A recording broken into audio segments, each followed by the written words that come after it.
Shalom, selamat pagi Bapak Ibu Saudara sekalian.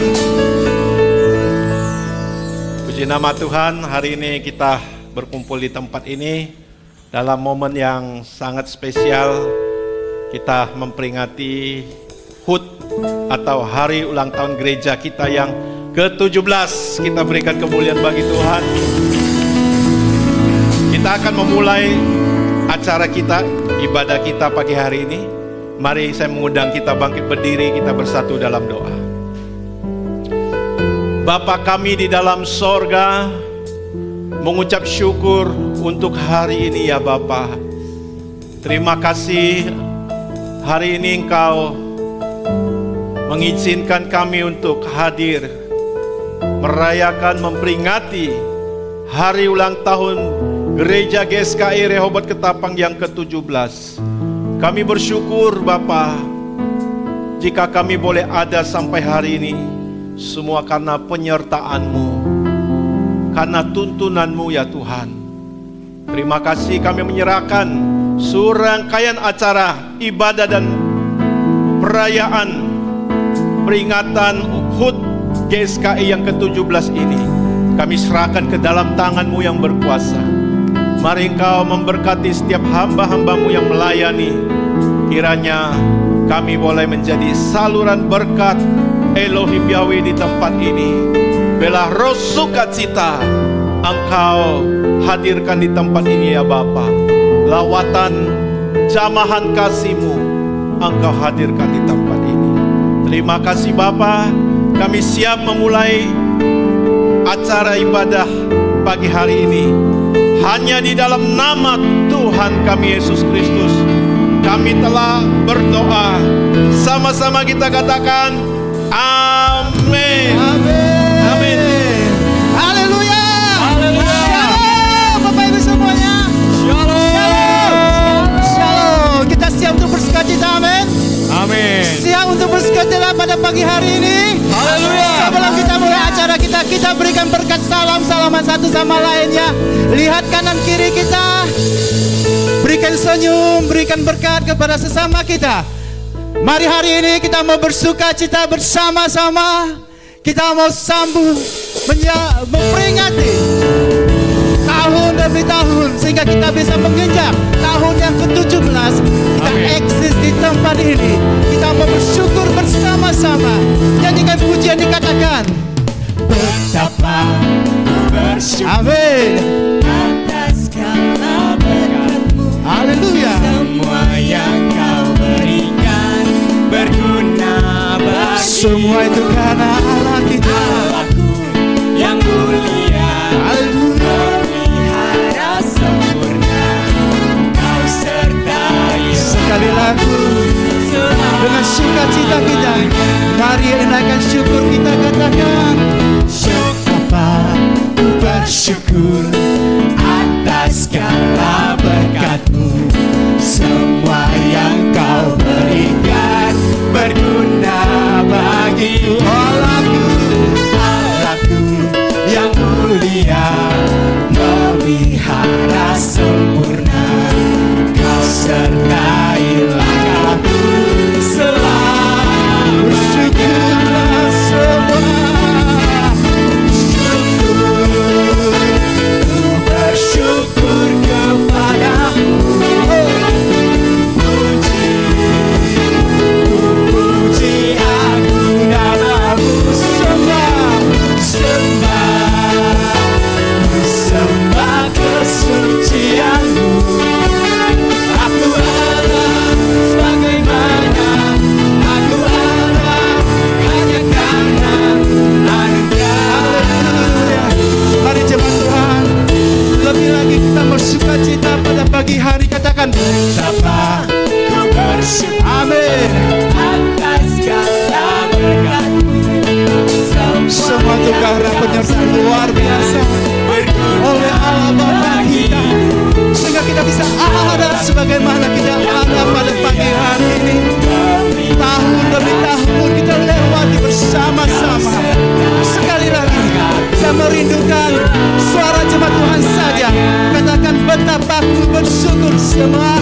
betapa ku bersyukur. Amin. Lebih meriah lagi katakan, oh berguna bagi kami. Terima kasih Bapa. Amin.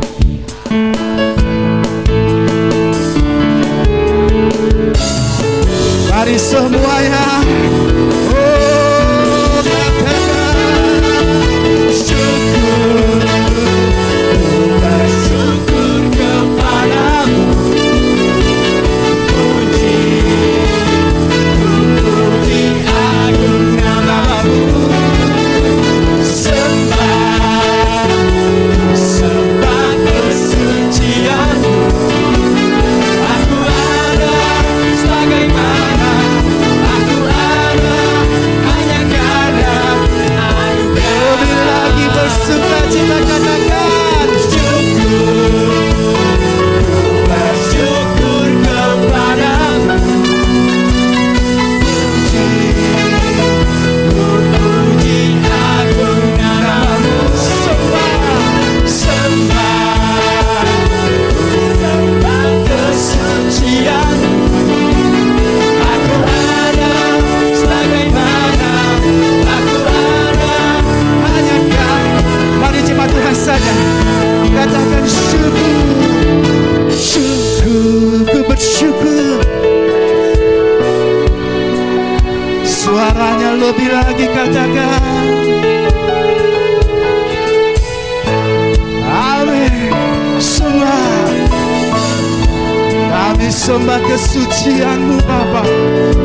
Kami bersyukur kepadamu. Kami bersyukur kepadamu Bapa kami. Haleluya. Oh, syukur, bersyukur kepadamu. Puji, puji agung namamu. Sembah, sembah kesucianmu. Aku ada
akan lebih bersuka cita. Kita akan memuji dan memuliakan Dia. Amin. Sebab hanya hadiratnya saja yang dapat kita nikmati, Bapak Ibu. Kita mau memuji memuliakan dengan hati yang paling tulus. Mari bersama kita katakan. Betapa murkaku akan diri-Mu, Allah yang hebat, Allah yang hebat berjalan bersamaku. Ragu-ragu rencana-Mu atasku, Engkaulah Allahku. Mari dengan lebih sungguh lagi.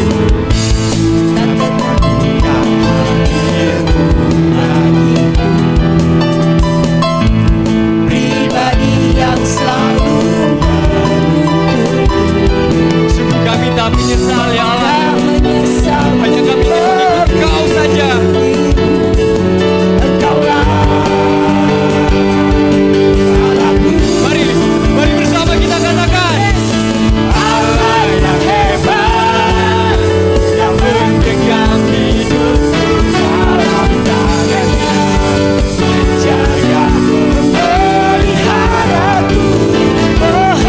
Allah yang dahsyat, takkan meninggalkan perbuatan tangannya. Hidupku miliknya selamanya. Benar Bapa, hanya ini yang kami inginkan. Amin.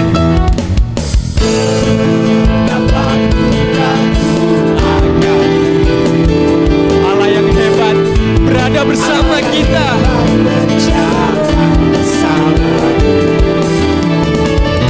Sungguh kami tak merasakan rencana-Mu dalam hidup kami ya Allahku.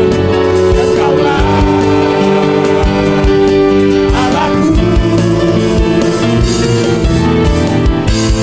Tak tergantikan hadir-Mu bagiku. Pribadi yang selalu menunggu. Sungguh kami tak menyesal memilih-Mu. Sebab Engkaulah Allah kami. Engkaulah Allahku. Mari dengan lebih sungguh-sungguh kita katakan. Allah yang hebat, yang menggenggam hidupku dalam tangannya, menjaga memeliharaku.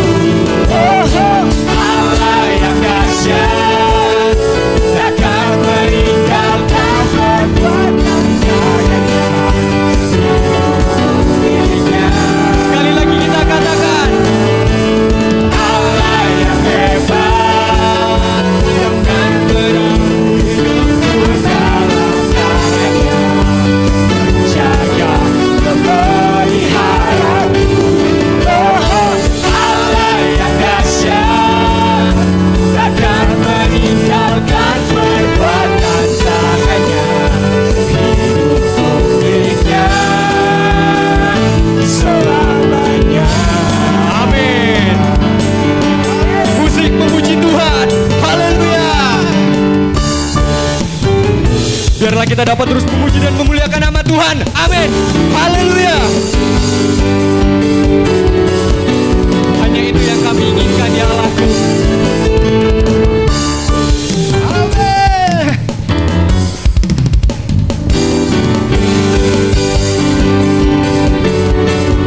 Mari Bapak Ibu saja katakan. Allah yang hebat, Allah yang dahsyat. Allah yang hebat.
dipersilakan duduk kembali.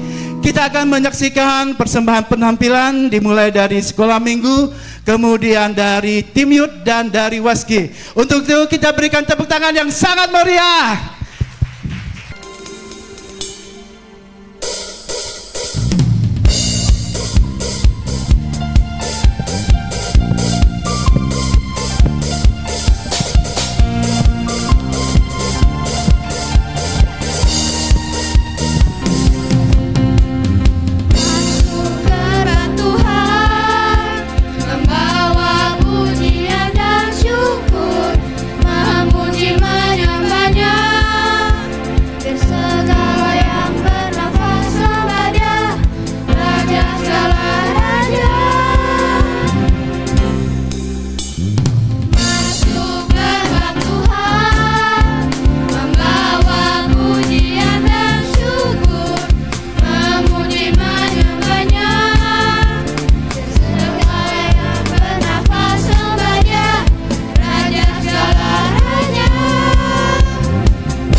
Kami dari Sekolah Minggu mengucapkan selamat ulang tahun GSKI Rehoboth Ketapang yang ke-17. Tuhan Yesus memberkati.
jauh darimu, selalu dalam kekudusanmu, setia rinduku selalu setia, berjalan bersamamu Bapa, seperti Tuhan Yesusku.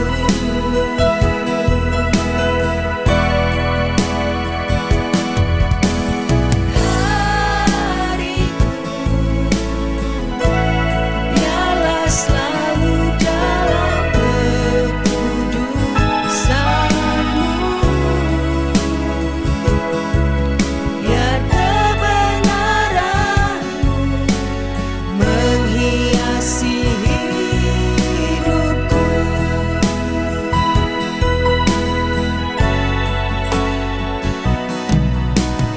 Syukur tunaikan untuk penyertaan-Mu Tuhan, perlindungan-Mu, kesetiaan-Mu memimpin hidupku. Hadirat-Mu Tuhan melingkupi setiap waktu,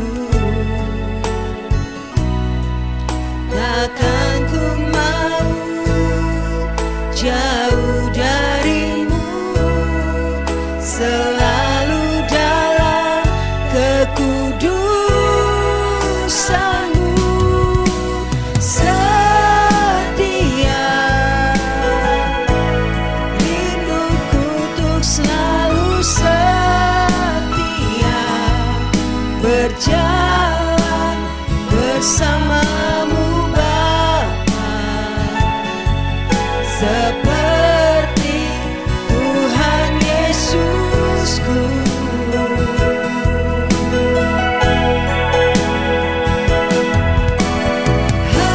Hariku biarlah selalu dalam kekudusanmu, biar kebenaranmu menghiasi hidupku.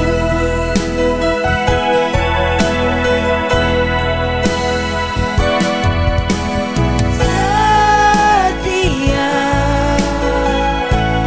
rinduku untuk selalu setia, berjalan bersamamu Bapa, seperti Tuhan Yesusku.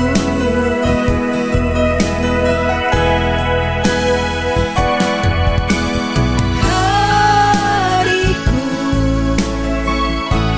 biarlah selalu dalam kekudusanmu,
Kami mau terus berjuang mencapai kesempurnaan iman kami, Bapa. Seperti Tuhan kami Yesus Kristus, mari Engkau mampukan setiap kami anak-anak-Mu untuk kami boleh menghidupi hidup Tuhan Yesus dalam hidup kami, ya Bapa. Mari firman-Mu senantiasa menuntun kami untuk berjalan di dalam kegelapan dunia ini, ya Bapa. Kami boleh melihat terang daripada-Mu, yaitu hidup Tuhan Yesus yang kami ikuti. Terima kasih Bapa, saatnya kami mendengarkan kebenaran firman. Mari Roh-Mu yang kudus memenuhi hidup kami. Roh-Mu yang kudus memenuhi ruangan ini, menuntun kami dalam segala kebenaran-Mu. Di dalam nama Tuhan Yesus Kristus kami telah berdoa. Sama-sama kita katakan amin. Amin. Silakan duduk kembali Bapak Ibu Saudara yang terkasih.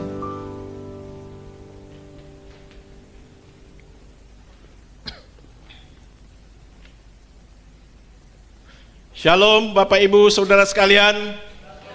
Sekali lagi shalom. Puji nama Tuhan.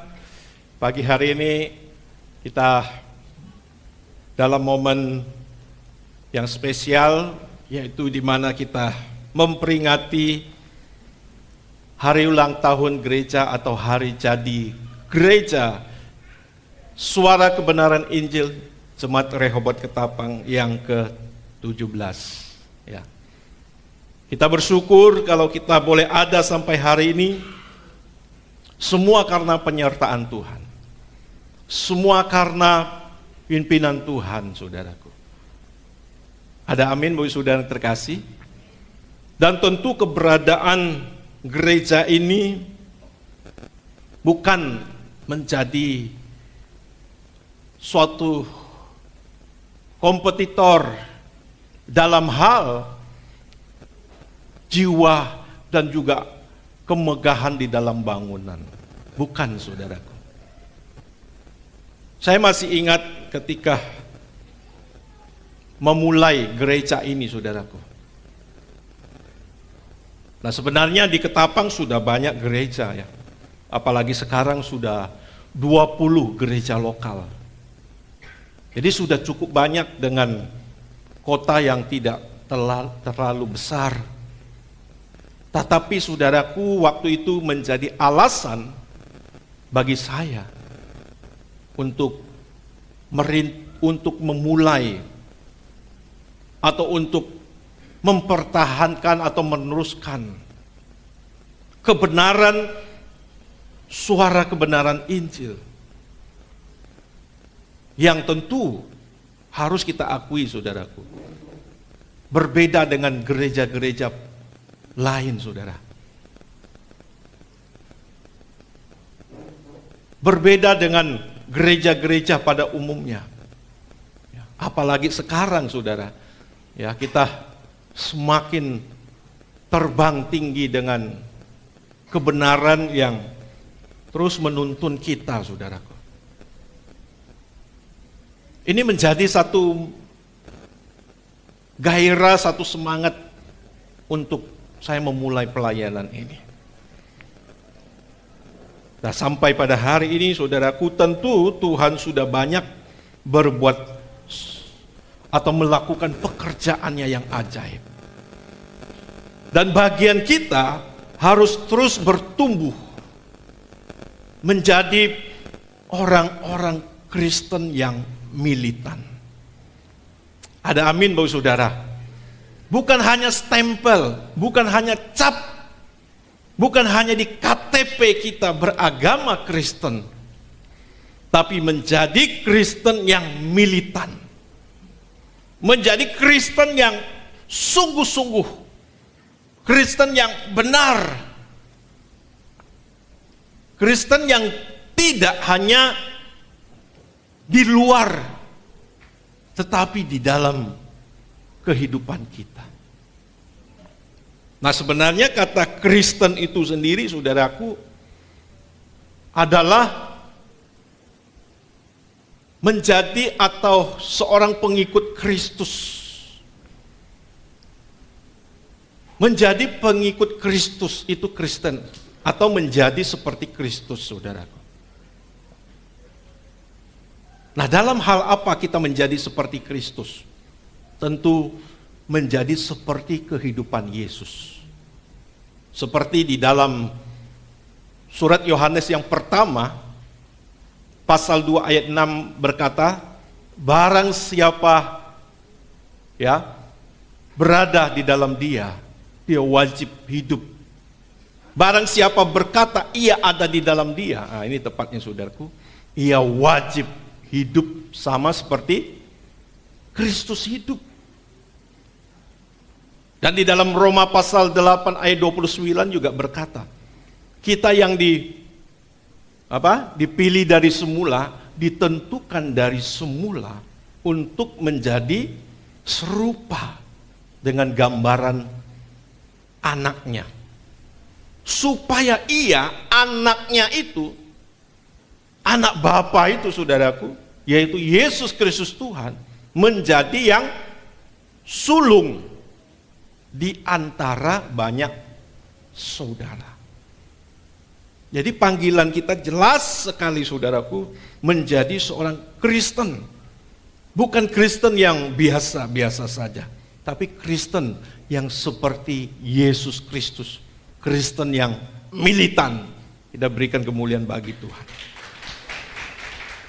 Kristen yang militan, saudara. Secara pribadi saya bergumul. Saya sudah lama menjadi orang Kristen. Saya tidak terlahir sebagai orang Kristen. Kalau lihat muka saya begini, Tionghoa kalau lahir udah tahu lah ya, agamanya pai-pai semua ya.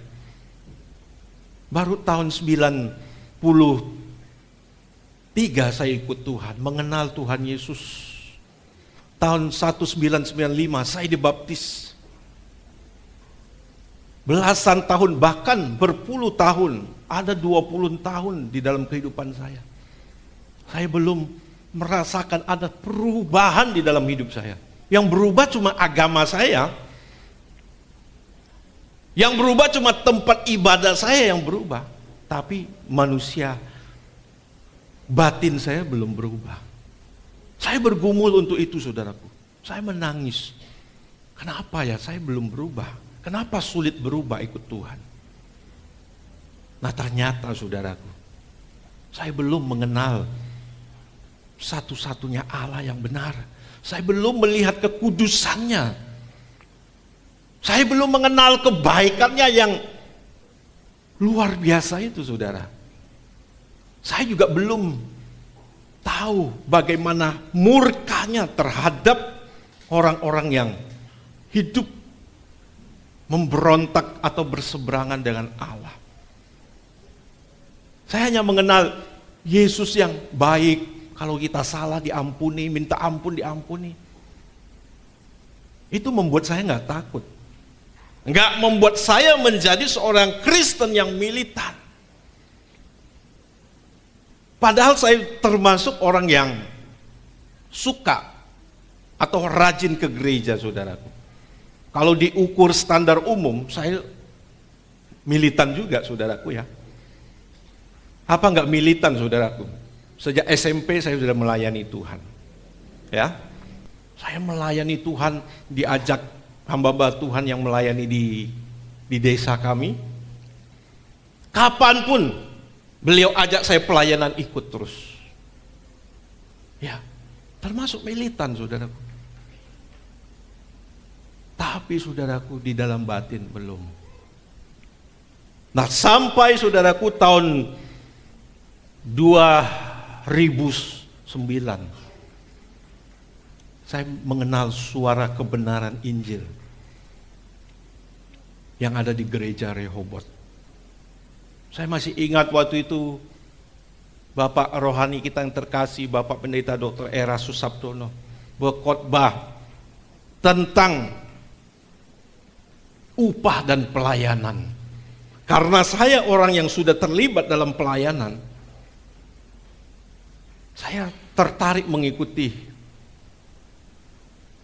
pemberitaan firman itu. Sampai saya tersentuh. Rupanya pelayanan yang benar itu begini loh. Pelayanan itu menyukakan hati Bapa. Pelayanan itu melakukan segala sesuatu yang sesuai dengan isi dan perasaan Bapa. Wow, itu memberkati saya. Mulai saat itu saudaraku, saya punya gairah yang sudah berubah. Saya mulai mencintai suara kebenaran. Saya mulai membagikan suara kebenaran kepada teman-teman di gereja. Bahkan hamba-hamba Tuhan, saudara. Nah, sampai disitulah terus bertumbuh sampai sekarang, saudara. Dan tentu, saudara, semua itu mengingatkan kembali kepada saya. Tadi saya ditanya ya oleh Pak Wikeng ya, nanti mungkin pertanyaan ini juga ditanyakan. Apa yang Bapak ingat setiap kali ada acara ulang tahun begini? Saya katakan saya ingat bagaimana kita memulai, semangat memulai pelayanan suara kebenaran itu. Kalau setiap kali ulang tahun, ya saya ingat kejadian itu. Bagaimana kita memulai. Dan semangat itu harus membawa kita mengalami pertumbuhan iman. Komitmen awal kita, saudaraku, untuk bertumbuh di dalam kebenaran. Bukan sekedar kita mengisi pelayanan di dalam gereja. Ada amin Bapak Ibu Saudara.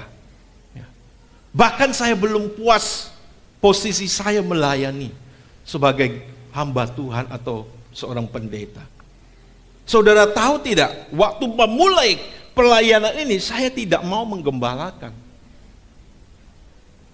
Karena basic saya bukan menjadi atau keinginan saya bukan menjadi seorang gembala. Bukan mau menjadi seorang pendeta, saudaraku. Saya orang bisnis. Saya hanya mau melayani di gereja, ya udah mendukung pekerjaan gereja. Tapi demi menjaga, mengawal kebenaran ini, boleh kata saya terjebak. Akhirnya saya harus menjadi seorang gembala sidang, saudaraku. Dan ini bukan goal saya, saudara, bukan. Goal saya itu menjadi seorang Kristen yang militan. Menjadi seorang yang seperti Yesus. Ada amin, Bapak Saudara. Nah, pagi hari ini kita mau belajar, saudaraku. Menjadi seorang yang militan. Ya. Ya, Kristen militan menggali anatomi peperangan rohani dan monoteisme radikal. Sebuah tinjauan teologis tentang ketegasan iman, otoritas Alkitab, dan fokus absolut kepada Elohim Yahweh Bapa kita di surga. Militansi kita itu harus seperti Yesus. Ya, maka kalau dikatakan menjadi Kristen itu harus militan seperti Yesus. Ada amin Bapak Ibu Saudara yang terkasih, ya. Oke, kita lihat slide selanjutnya. Militansi bukan sekedar label, melainkan sikap kedirian. Ya. Sikap kedirian yaitu bukan soal sebuah organisasi. Bukan soal bagaimana organisasi ini diminati banyak orang, bukan saudaraku. Menghimpun sebanyak-banyaknya jiwa, bukan. Tetapi saudaraku, juga setiap jiwa-jiwa yang di dalamnya diisi, ya, bertumbuh. Sampai kita semua memiliki konsep kedirian, keteguhan di dalam iman kita. Nah, Bapak Ibu Saudara yang terkasih di dalam nama Tuhan Yesus. Oleh karena itu, saudaraku, militansi kita itu harus gigih, yaitu ketahanan iman tanpa kompromi. Ketahanan iman tanpa kompromi, saudaraku. Tentu militansi kita bukan militansi yang membinasakan. Militansi kita itu bukan militansi yang tanpa kasih Allah. Ada amin, saudaraku. Radikalisme kita bukan radikalisme buta. Bukan radikalisme untuk menghancurkan manusia lain yang tidak sesuai dengan pola berpikir atau, saudaraku, dengan keyakinan kita. Bukan. Radikalisme kita adalah bagaimana kita mencintai Allah Elohim Yahweh, hidup seperti Yesus hidup. Teguh di dalam iman kita tanpa kompromi, saudara.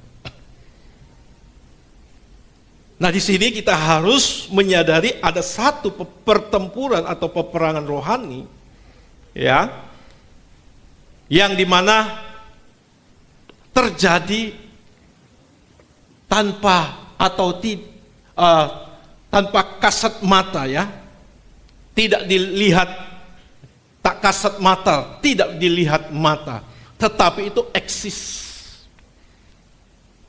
Yaitu bagaimana kita mempertahankan kebenaran. Nah, ini berapa minggu saya ingatkan kepada kita. Ketika manusia jatuh dalam dosa, ya, mengikuti godaan Lucifer, lalu Elohim Yahweh berkata di Kejadian 3 ayat 15, keturunan perempuan ini akan meremukkan kepalamu. Itu kata Elohim Yahweh kepada Lucifer. Keturunan perempuan ini akan meremukkan kepalamu. Pada saat itu dideklarasikan, ya, ada satu pengumuman bahwa peperangan itu dimulai. Ada amin, saudaraku. Ya. Nah, menjadi pemikiran kita, saudaraku, apakah kuasa kegelapan itu akan tinggal diam? Tidak, saudaraku. Makanya di dalam perjanjian baru pun kita terus diingatkan kepada kita. Tolong dibaca, Bu, ya, satu ayat kebenaran firman Tuhan.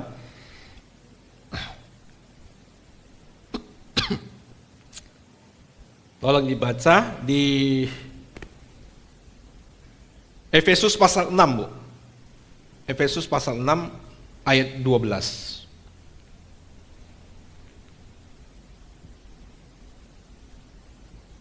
Efesus 6 ayat 12. Ya. Karena perjuangan kita bukanlah melawan darah dan daging, tetapi melawan pemerintah-pemerintah, melawan penguasa-penguasa, melawan penghulu-penghulu dunia yang gelap ini, melawan roh-roh jahat di udara. Ya.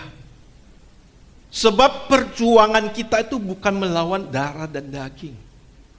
Bukan melawan manusia, bukan perlawanan secara fisik. Tapi melawan apa?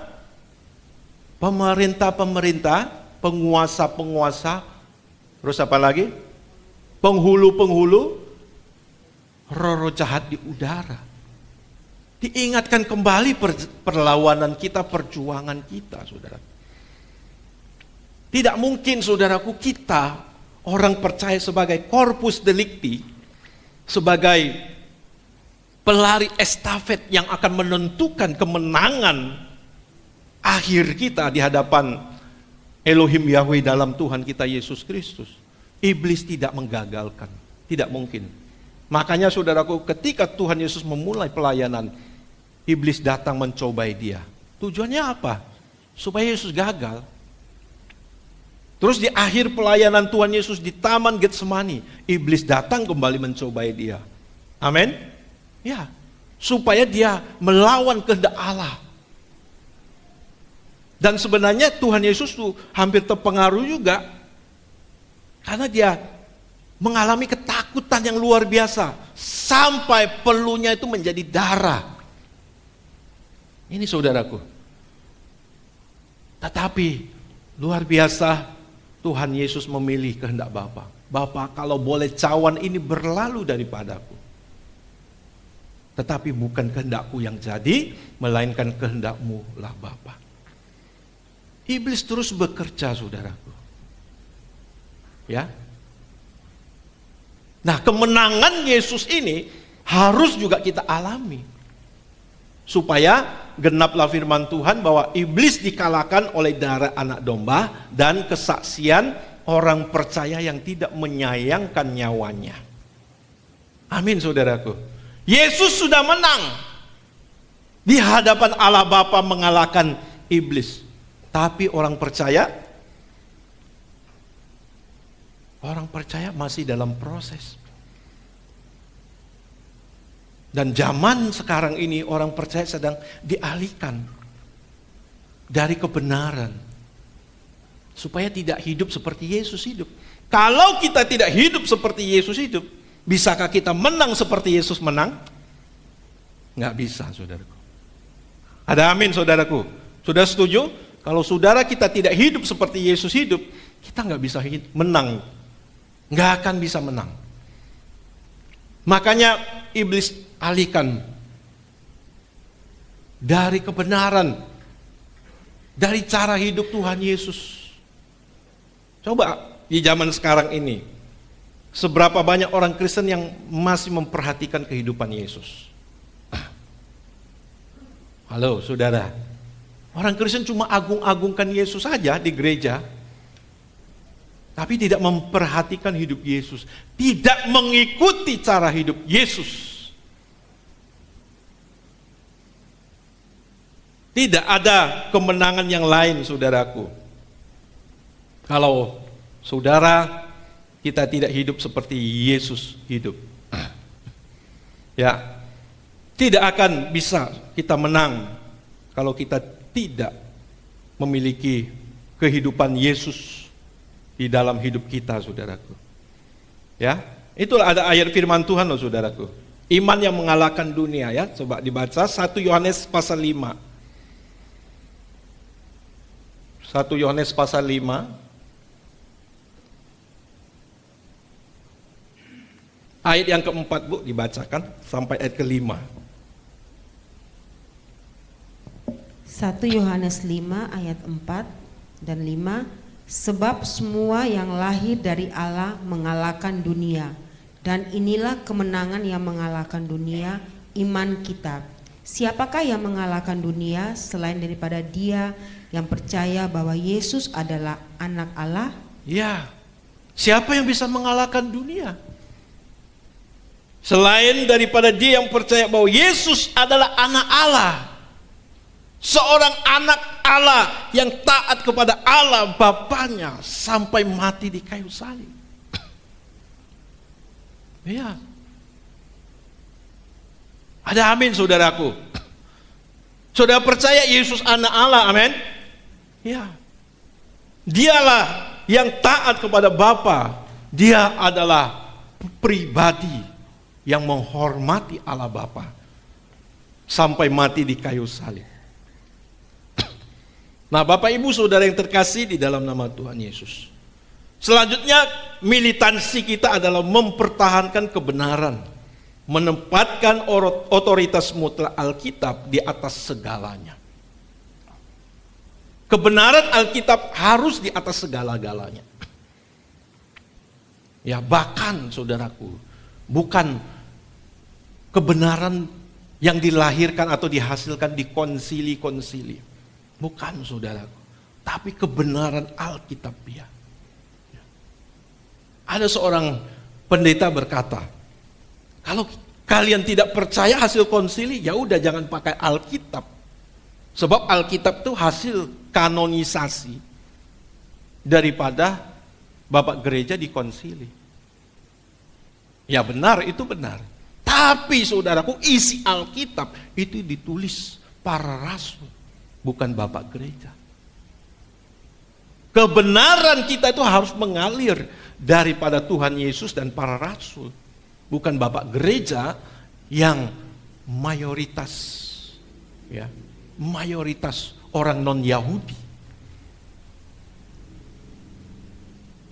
Ya saudara yang terkasih, jangankan Bapak gereja, Rasul Paulus katakan, kalau seorang malaikat turun memberitakan Injil yang lain, maka terkutuklah dia. Ada ayatnya saudaraku ya, dalam Galatia coba. Galatia.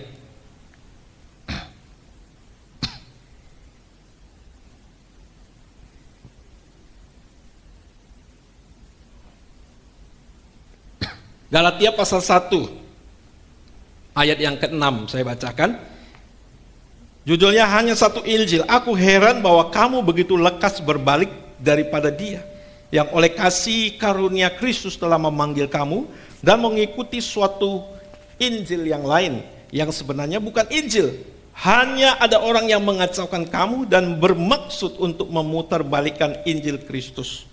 Tetapi sekalipun kami atau malaikat dari surga yang memberitakan kepada kamu suatu Injil yang berbeda dengan Injil yang telah kami beritakan, yang diberitakan oleh Rasul kepadamu, terkutuklah dia.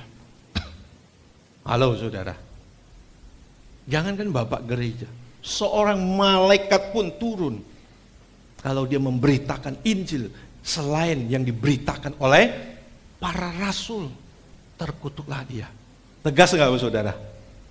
Ya, kita menghormati Bapak gereja.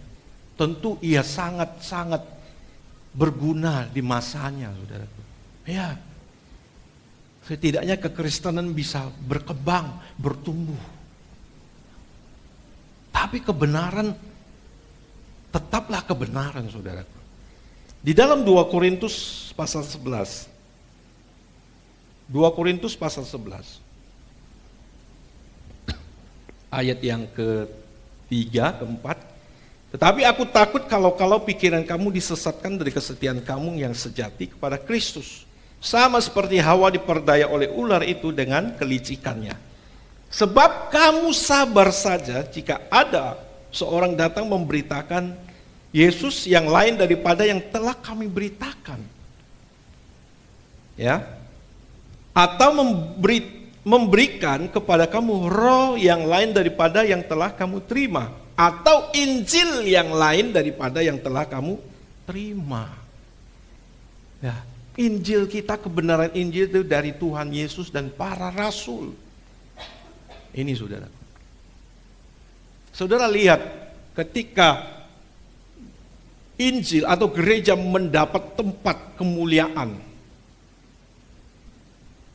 ya, para hamba-hamba Tuhan diberikan jubah, kemegahan, tongkat kekuasaan, mahkota kemuliaan. Justru gereja runtuh. Gereja kehilangan kekuatannya, saudara. Hari ini di Eropa, gereja-gereja semakin kosong. Bahkan gereja dijual. Ya, dijual jadi pasar. Dijual ke agama lain, jadi tempat agama lain. Ada satu gereja megah di dalam satu kegerakan di Turki dulu ya, namanya Sofia Hagia kalau tidak salah, di Turki saudaraku. Hari ini saudaraku, jadi tempat agama lain. Sekali masuk ke gereja itu masih penuh dengan ornamen, foto gambar-gambar Tuhan Yesus dan malaikat. Tapi yang menghuni itu sudah agama lain. Saudara terkasih, di Turki itu saudaraku satu kegerakan kekristenan yang luar biasa, saudara. Ada amin saudaraku. Dan salah satu kegerakan itu bisa kita lihat di Efesus. Efesus itu ada di Turki saudaraku, sampai ada dicatat di dalam Alkitab. Nah ini saudara yang terkasih, satu kegerakan yang luar biasa. Hari ini tinggal puing-puingnya. Tinggal puing-puingnya saudaraku. Nah Bapak Ibu saudara yang terkasih di dalam nama Tuhan Yesus. Ya, next. Kita mesti harus memiliki pengertian militansi yang benar seperti yang saya sempat singgung tadi. Ya, bahwa peperangan kita, pedang kita, senjata kita bukanlah pedang fisik. Bukanlah dengan kekerasan, bukanlah dengan paksaan. Ada amin saudaraku. Ya, militansi kita tuh bukan dengan paksaan. Ketika kita dengan paksaan, dengan kekerasan, justru saudara bukan militan. Saudara melawan Allah. Ada amin saudaraku. Makanya saya katakan militansi kita, radikalisme kita itu beda. Ya, kalau sudah pernah melihat orang dikatakan radikal itu punya pengertian yang negatif. Kalau radikal itu pokoknya wah hajar yang gak sesuai dengan keyakinan kita. Tapi di kekristenan enggak. Semakin engkau radikal, semakin engkau mengasihi Allah dan sesama. Ada amin. Iya. Siapapun. Makanya saudaraku ya, saya belajar dari hal ini. Di kekristenan banyak denominasi atau aliran dogmatika atau dogma ya. Nah saya melihat saudaraku, ada banyak gereja-gereja memegang dogma, kalau orang lain beda dogma dengan dia langsung cap sesat. Arogansinya terlihat. Ya. Mereka tetap memakai nama apologet, pembela Tuhan, pembela Injil.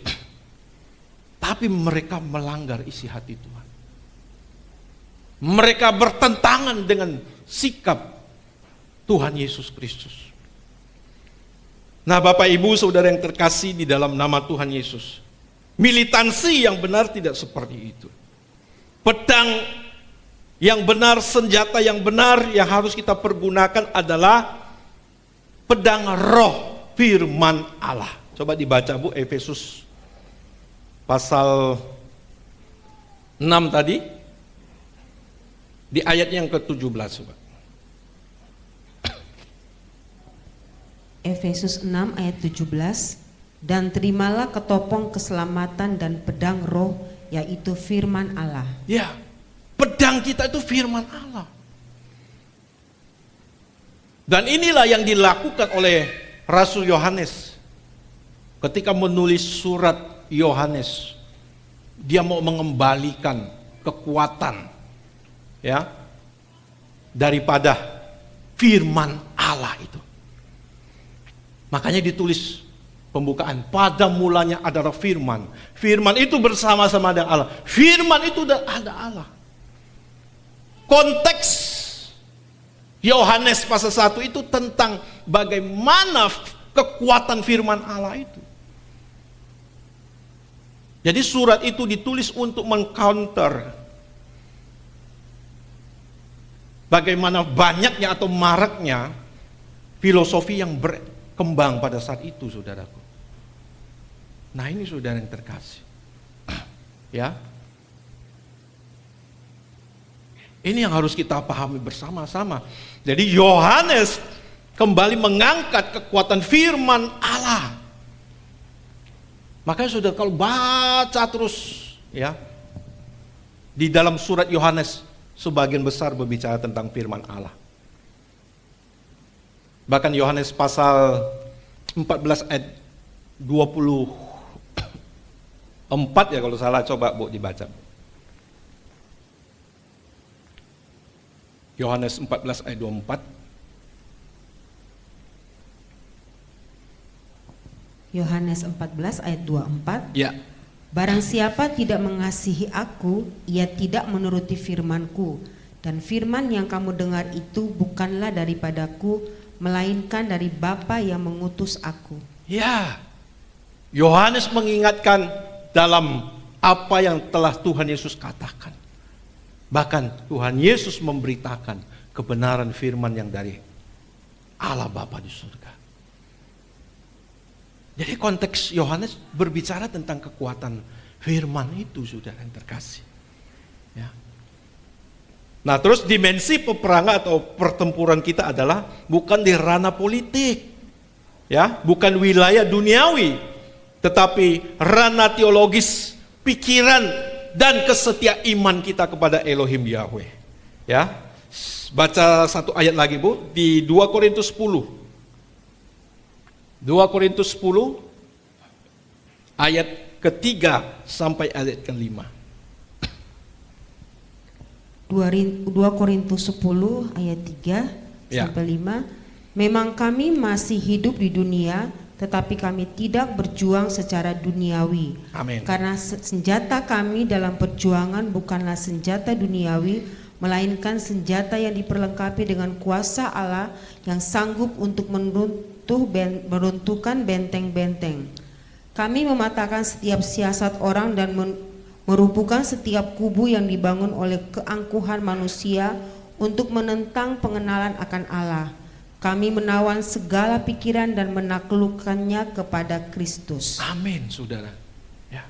Jadi senjata kita itu atau ranah pertempuran kita itu, saudaraku, bukan di ranah politik atau wilayah duniawi, tapi kita yang pertama adalah kita mengokohkan, menantang setiap kebenaran atau pengakuan kebenaran yang sebenarnya bukan kebenaran dari Allah, dan pikiran-pikiran serta kesetiaan iman. Ini saudaraku di ranah pertempuran kita. Dimensi atau tujuan akhirnya adalah bukan menaklukkan manusia. Nggak ada gunanya kalau gereja dipenuhi banyak orang, nggak ada gunanya. Kalau saudara kalau jiwa-jiwanya nggak punya kebenaran di sini, kalau jiwa-jiwanya nggak mengasihi Tuhan, kalau jiwa-jiwanya nggak bertumbuh seperti Yesus, nggak ada gunanya. Maka kita seperti saudaraku arisan, kita seperti kumpulan sosial yang menghimpun banyak orang, tapi tidak mengasihi Allah, tidak hidup seperti Yesus. Ini saudara yang terkasih ya. Tetapi saudaraku, kita mau menjadi komunitas yang mempertahankan atau menghidupi kebenaran Allah. Kalau kita hidupi kebenaran Allah, kita orang-orang yang pasti mengasihi Allah. Ada amin. Orang-orang yang seperti Tuhan kita Yesus Kristus. Next. Iman bukanlah aktivitas akademis yang santai. Jadi ketika setiap orang mengaku, aku mengikut Yesus, sebenarnya dia sudah masuk dalam medan peperangan. Halo saudaraku. Setiap orang yang mau ikut Yesus sebenarnya sama dengan dia berkata, aku mau ikut dalam peperangan rohani. Sebab tidak ada orang Kristen yang santai. Tidak ada orang Kristen yang tidak berperang. Saudara setuju itu saudara? Kalau saudara tidak berperang, saudara yang diperangi. Kalau saudara tidak mengalahkan, saudara yang dikalahkan. Ya. Jadi ini merupakan realitas bahwa kehidupan misi gereja adalah sebuah perjuangan intens di medan peperangan. Berapa waktu lalu saya ingat ada satu kalimat dari seorang hamba Tuhan, bahwa orang Kristen itu bukan ada di kapal persiar, tapi kita ada di kapal peperangan.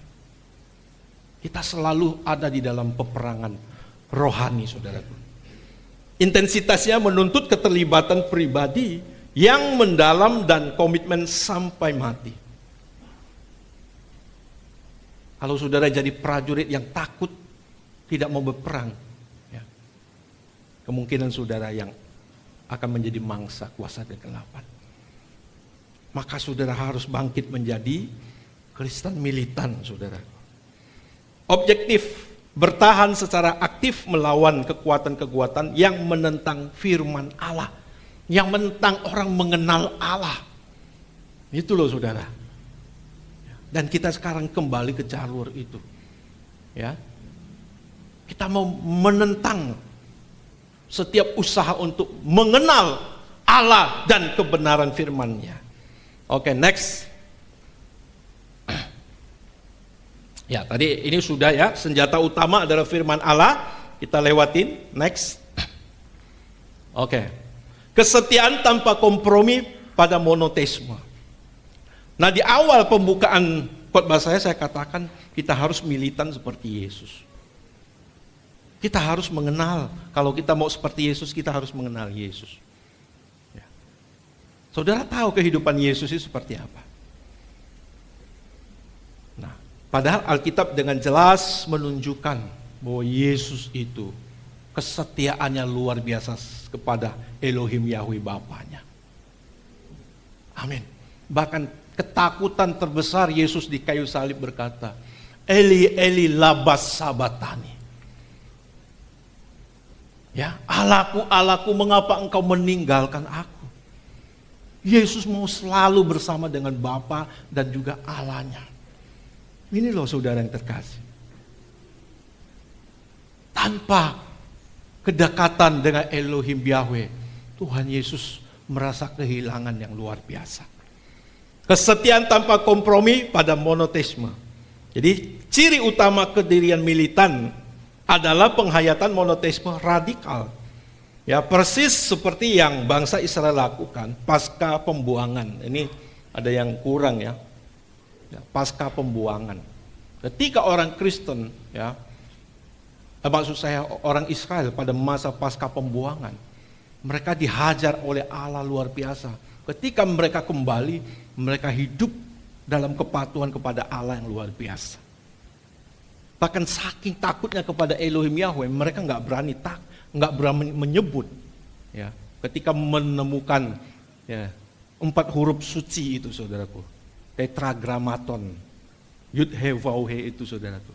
Tapi dia menyebut Adonai atau Hashem, Tuanku atau Sang Pemilik nama Hashem. Nggak berani. Ini saudara. Tapi mereka setia luar biasa kepada Elohim Yahweh. Dan menjadikan Yahweh sebagai satu-satunya pusat pengabdian total tanpa celah pembagian kemuliaan. Itu saudara, kesetiaan tanpa kompromi. Dan pendirian mereka, pegangan mereka adalah Shema Israel itu. Ya. Shema Israel, Yahweh Elohenu, Yahweh Echad. Dengarlah hai orang Israel, Yahweh itu Allah kita, Yahweh itu Esa. Dan di dalam perjanjian baru Tuhan Yesus menyuruhkan kembali dalam Markus 12 ayat 29. Dengarlah hai Israel, ya, Tuhan Allah kita, Tuhan itu Esa, kasihilah Tuhan Allahmu dengan segenap hatimu, segenap jiwamu, dan segenap akal budimu. Next. Ya, keberanian menentang pemalsuan karakter Allah. Kristen militan mengambil resiko sadar untuk melawan kemapanan jika itu bertentangan dengan kebenaran absolut. Ya. Makanya kita tidak mengikuti ya format kealahan selain monoteisme Alkitabiah yang tercatat di dalam Alkitab. Ya. Baik itu modalisme atau oneness maupun Trinitas, karena itu tidak ada formatnya di dalam Alkitab. Kita pegang teguh monoteisme Alkitabiah seperti yang diserukan oleh Tuhan Yesus dan para rasul.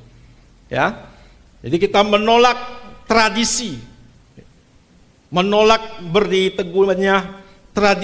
berdirinya atau beredarnya tradisi, dogma tradisi, menjaga kemurnian, mengidentifikasi dogma buatan manusia sebagai penyimpangan karakter Allah yang Esa. Nah ini saudaraku, kalau sudah baca Alkitab itu selalu dikatakan Allah itu Esa. Tapi Pak, bisa 3 dalam 1. Ya saudara jelaskan, enggak akan terjawab. Enggak ada. Kalau dikatakan 3 pribadi, tetap 3 pribadi, enggak bisa dikatakan. Karena yang Esa itu tetap hakikat. Tapi Allah kita bukan Esa secara hakikat, Esa kita pribadi. Echad, numerik, bersifat numerik 1. Siapa dia yang Tuhan Yesus katakan? Coba ditampilkan ayatnya. Yohanes 17 ayat 3. Injil Yohanes 17 ayat 3. Sebentar lagi ya Bapak Saudara ya. Ini Yohanes pasal 17 maksud saya ayat 3 ya. Ya. Demikian bunyi firman Tuhan. Inilah hidup yang kekal itu, yaitu bahwa mereka mengenal Engkau atau Bapa di surga, satu-satunya Allah yang benar, dan mengenal Yesus Kristus yang telah Engkau utus. Satu lagi, 1 Korintus 8 ayat 6. Dan ayat-ayat seperti ini, kata orang Ketapang, beturak dalam Alkitab. 1 Korintus 8 ayat 6. Banyak sekali ya di dalam Alkitab. Oke? Namun bagi kita hanya ada satu Allah saja. Dan dipertegas, yaitu Bapa. Yang daripadanya berasal sesuatu ya, dan yang untuk Dia kita hidup. Dan satu Tuhan saja, satu kurios, yaitu Yesus Kristus yang olehnya segala sesuatu telah dijadikan, dan karena Dia kita hidup. Karena kematiannya kita hidup. Karena kematian Yesus kita hidup. Karena kematian Yesus kita ditebus. Nah, ini kita kembali kepada kebenaran ini. Oke, next.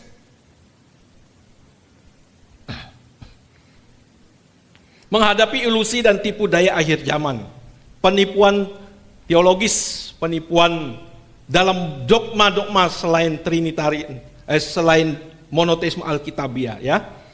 Jadi saudara, ada roh antikristus, maksud saya, roh antikris merampas posisi Allah.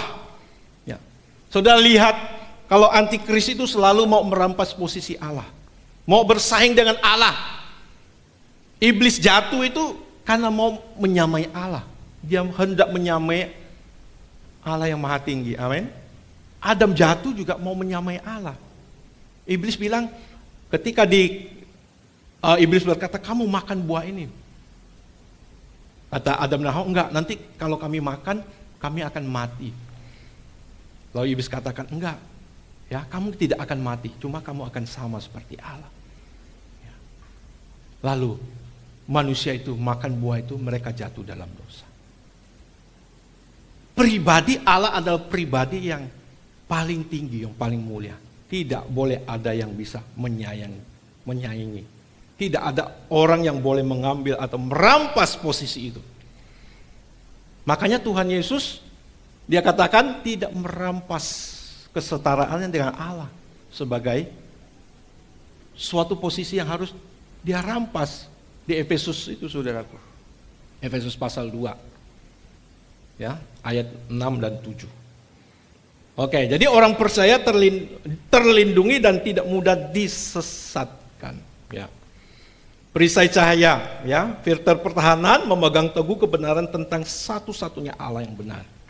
Kalau saudara memiliki pemahaman ini, kalau saudara memiliki pemahaman monoteisme Alkitabiah, saudara akan baca Alkitab terang menderang, dibukakan segala sulubung-sulubung. Ya. Kalau itu benda itu bulat, lalu sudah mendengar benda itu segitiga, sudah nggak akan paham apa yang menjadi kebenaran itu. Amin saudaraku. Kalau faktanya bulat, harus diberitakan bulat, jangan segitiga. Kalau saudara dengar segitiga yang sudah pahami segitiga, saudara tidak akan bisa mengenal kebenaran. Saudara tahu nggak satu kebenaran ini? Sebenarnya kita mewarisi kebenaran yang pertama itu dari pemberitaan. Jarang orang baca Alkitab langsung jelas. Dia dari pemberitaan lalu dia baca Alkitab. Dan kebanyakan kita sudah dapat premis. Ketika kita baca Alkitab, bukan kebenaran Alkitab yang kita pahami, tapi hasil pemberitaan di luar. Halo, so nangkap ini? Ya. Bukan lagi kebenaran di Alkitab. Ya. Kebanyakan orang tidak saring, dan memang kebanyakan orang Kristen tidak tahu menyaringnya. Padahal standarnya sudah ada. Apa itu? Alkitab. Alkitab, saudara. Oke, next. Kegeraman kudus menjaga kemurnian bait Allah. Di tengah pertumbuhan rohani, ekspresi iman tidak selalu pasif. Ia menuntut intensitas dan ketegasan. Ya. Seperti Yesus yang menyucikan bait Allah dengan ketegasan intens. Ya. Tetapi dia tidak mendestruktif, ya, atau menghancurkan. Ya. Tapi dia menyadarkan, mengingatkan. Yaitu dengan yang dimaksud dengan kegeraman kudus. Target ketegasan diarahkan secara spesifik kepada pemberhalaan teologis yang menyingkirkan Yahweh dari pusat penyembahan. Ketika bait Allah dijadikan sarang penyamun, Tuhan Yesus marah. Amin. Ya, karena ini tempat untuk menyembah Elohim Yahweh, untuk menyembah Bapaknya. Ya, makanya prinsip monoteisme itu penting, saudaraku. Ya, ketika ada penyalahgunaan yang berhubungan dengan monoteisme, Tuhan Yesus marah, saudara. Tuhan Yesus marah, saudara. Oke, next. Kembali ke akar mengikuti teladan. Ya, ingat akar kekristenan adalah Yahudi, adalah Israel. Ibu kekristenan ada Israel, saudaraku. Sebuah komitmen berapi-api untuk kembali ke akar teologi Yahudi yang monoteistik dan murni. Ya, seperti Tuhan Yesus mengikuti jejak Yesus bukan sebagai entitas ilahi yang menyaingi Allah atau Yahweh, melainkan sebagai manusia sempurna yang diutus oleh Allah Bapa yang tunduk sepenuhnya kepada Bapa. Yesus datang itu bukan bersaing dengan Allah. Enggak. Justru dia menunjukkan bagaimana cara yang benar hidup tunduk kepada Allah Bapa. Ada amin. Dia membawa kita kembali kepada Bapa di surga. Akulah jalan, akulah kebenaran, akulah hidup. Tidak seorang pun sampai kepada Bapa kalau tidak melalui aku. Tanpa Yesus tidak seorang pun bisa sampai kepada Bapa. Yesus menunjukkan cara yang benar tunduk kepada Elohim Yahweh. Dan ini adalah ketaatan yang mutlak. Oke, next. Nah, kita lihat sekarang profil utuh sang Kristen militan. Ya. Pikiran kesetiaan absolut pada monoteisme radikal, waspada terhadap ilusi akhir zaman. Ya. Hati dipenuhi kegeraman kudus menolak kompromi terhadap pemberhalaan teologis yang akan merebut posisi Elohim Yahweh. Selanjutnya, action kita, tangan kita memegang pedang roh firman Allah dengan otoritas dan keberanian. Ya. Saudaraku, firman itu luar biasa. Firman adalah kekuatan Allah yang menyelamatkan setiap orang yang percaya. Ada amin, saudaraku. Di dalam firman Tuhan, saudaraku, ada sinergi Roh Kudus. Dan semua itu pekerjaan Allah. Baik itu firman dan Roh Kudus adalah bagian inherent daripada Allah itu sendiri. Tidak terlepas. Firman adalah perkataan dan hikmat dari Allah. Roh Kudus adalah kekuatan, energi yang akan membawa kita, ya, memberikan kita kesanggupan melakukan kehendak Allah Bapa. Amin. Kisah Para Rasul 1 ayat 8, jika Roh Kudus turun, kamu akan menerima kuasa. Kuasa di situ aslinya dunamos. Ya, dari kata dinamik. Dinamo. Kekuatan yang menggerakkan, saudaraku. Nah, ini saudaraku, ya, luar biasa pekerjaan Allah di dalam hidup kita. Pijakan siaga di medan pertempuran rohani, siap mempertahankan kebenaran sampai mati.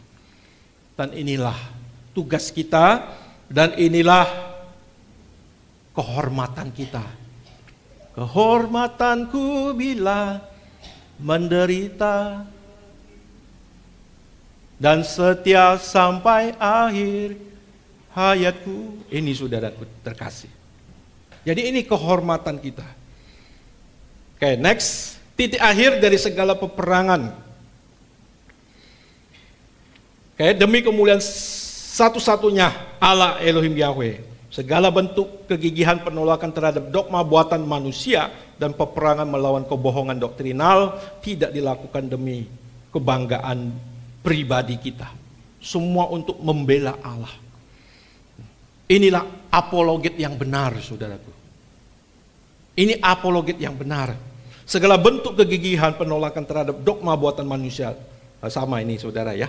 Jadi ini semua yang kita lakukan untuk kemuliaan Elohim Yahweh. Seperti yang ditulis di dalam 1 Korintus 10 ayat 31. Baik kita makan, baik kita minum dan lakukan segala hal, segala sesuatu yang lain. Kita lakukan untuk kemuliaan Allah. Karena memang ini adalah tatanannya. Ya, dalam Roma 11 ayat 36, segala sesuatu dari Dia, oleh Dia dan harus kepada Dia. Bagi Dialah kemuliaan sampai selama-lamanya. Bahkan Yesus Kristus jadi Tuhan untuk kemuliaan Allah Bapa. Ya. Dalam Filipi 2 ya. Filipi 2 ayat 11 ya. Yesus Kristus Tuhan bagi kemuliaan Allah Bapa. Apa artinya itu? Wow, itu luar biasa. Yesus Kristus Tuhan bagi kemuliaan Allah Bapa itu kalau dijabarkan, dikhotbahkan itu luar biasa. Dan sudah saya khotbahkan, saudara. Oke, kita lihat ringkasan akhir. Karakteristik kekristenan atau Kristen militan. Senjata kita berperang secara rohani menggunakan kebenaran Alkitab. Ya, terus memegang teguh monoteisme radikal, Yahweh satu-satunya Allah yang benar. Terus menolak dan melawan dogma tradisi serta penipuan, ya pola keberagaman yang lain, baik itu Trinitarian maupun Oneness atau modalisme. Ya. Terus yang selanjutnya menunjukkan ketegasan dan kegeraman kudus terhadap pemberhalaan teologis. Yang terakhir mengikuti jejak ketaatan Yesus Kristus sebagai manusia sempurna yang taat kepada Bapa sampai di kayu salib. Amin. Tuhan Yesus memberkati.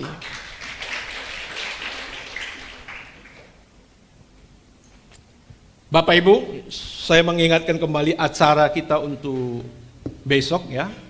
Dan sore ini tidak ada sekolah minggu. Sekolah minggu sudah digabung ibadah pagi hari ini. Untuk besok kita ada kegiatan gathering ya, atau ibadah kebersamaan untuk merayakan ya ulang tahun gereja kita maupun ulang tahun HUT atau HUT Republik Indonesia yang ke-81. Ya. Kita hadir di tempat ini jam 1:30 siang. Ya, akan ada banyak games, banyak hadiah, banyak door prize. Nah, tapi yang kita cari sebenarnya bukan hadiahnya. Kita cari keseruan dan kebersamaannya ya. Ya. Tapi Pak kalau ada hadiah lebih seru Pak. Nah ini ya. Oke ya. Jadi besok yang lupa silakan hadir saudara untuk kita bersama-sama di tempat ini ya dalam kebersamaan.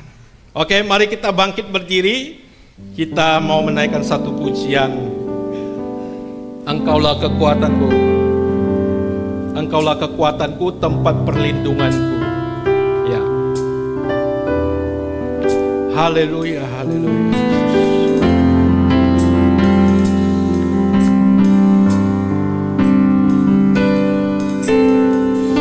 Engkaulah kekuatanku, tempat perlindunganku. Engkau batu karangku,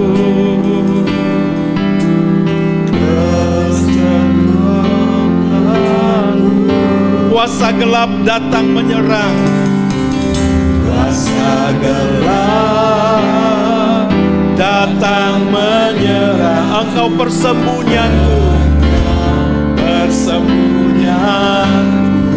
Kala badai menerpa, kala badai menerpa.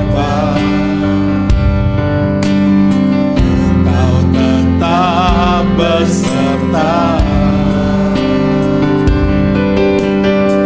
Saat topan menerjang,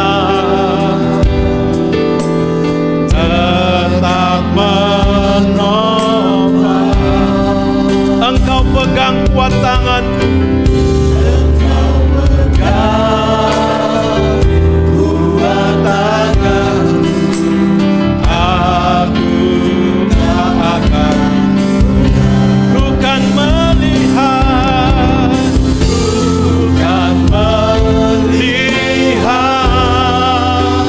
kemuliaan-Mu ya Allah kami. Elohim Yahweh, Yahweh pembelaku, nyata terbukti,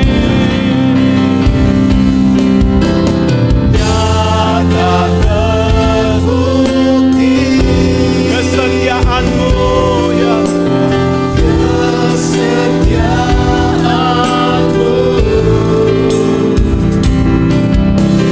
Kau selalu menyertai. Mari Bapak Ibu Saudara sekalian, sadarlah bahwa kita selalu ada di dalam peperangan rohani.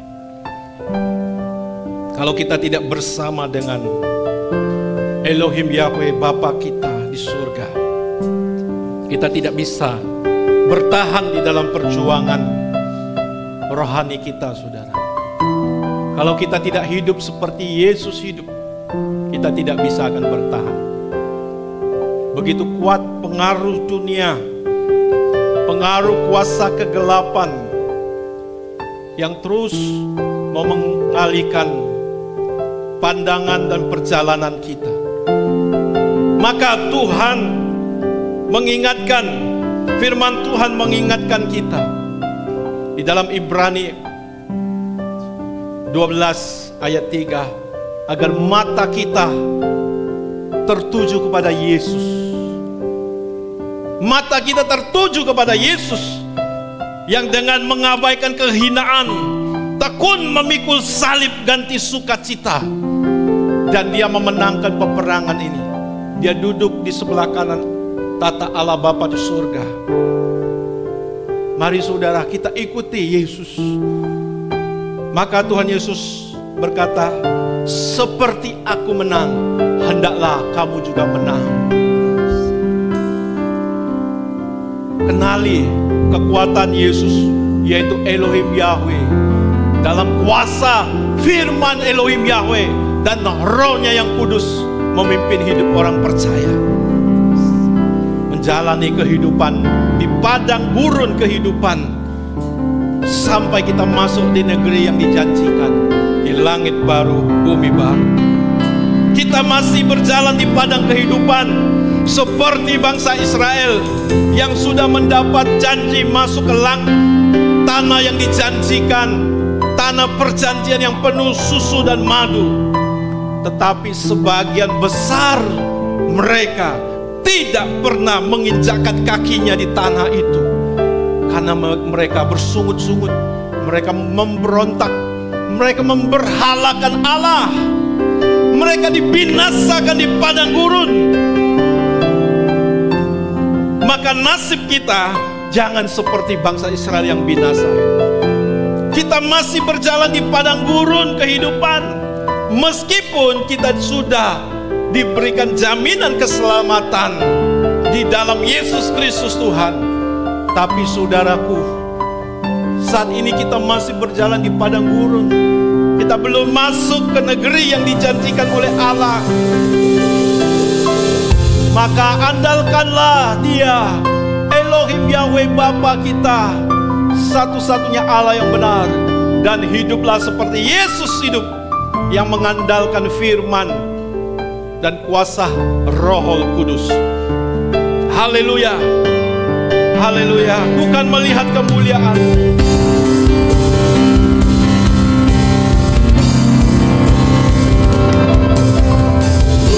bukan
Kita mau angkat tangan di hadapan Tuhan, saudara. Kita mau menerima berkat Elohim Yahweh.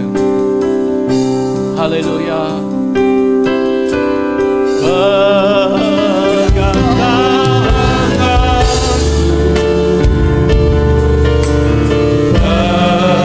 pegang tanganku,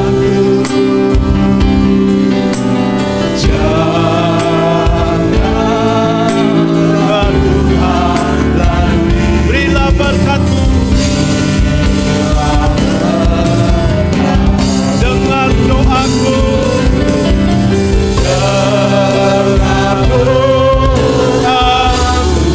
dengar doaku ya Bapa. Haleluya.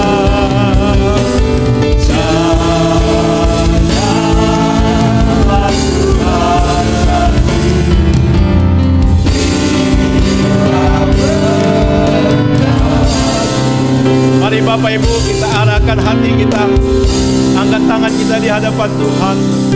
Terimalah segala berkat dari Elohim Yahweh Allah Bapa kita di sorga.